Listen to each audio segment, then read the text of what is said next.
राष्ट्रवादी काँग्रेस पार्टीच्या विधिमंडळातील पक्षाचं कार्यालय हे अजित पवार गटाला देण्यात आलंय। या विधिमंडळ कार्यालयात कुणीही आलं तरी त्याला आदरपूर्वक जागा दिली जाईल अशी प्रतिक्रिया अनिल पाटील यांनी व्यक्त केली आहे। या सगळ्या संदर्भात त्यांच्याशी संवाद साधतायत आमचे प्रतिनिधी चेतन ननावरे।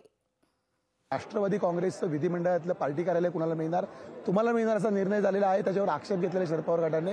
नेमकं कुणाला मिळणं अपेक्षित होतं, तुम्हाला काय मिळणं अपेक्षित होतं? नाही, हा निर्णय घेण्याची काही आवश्यकताच नाही। राष्ट्रवादी काँग्रेस पक्षाचे राष्ट्रीय अध्यक्ष, प्रदेशाचे अध्यक्ष, मुख्य प्रतोद म्हणून मी राष्ट्रवादी काँग्रेस पक्षच आमचा असल्यामुळे आम्हालाच मिळणार आहे, दुसऱ्याला मिळण्याचं त्याच्यासाठी काही कारणच नाहीये।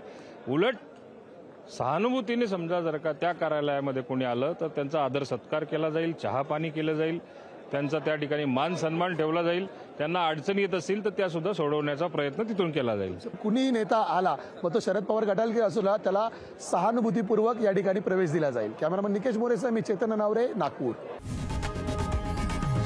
लोकशाही मराठी ऐका, पहा, जागरूक रहा।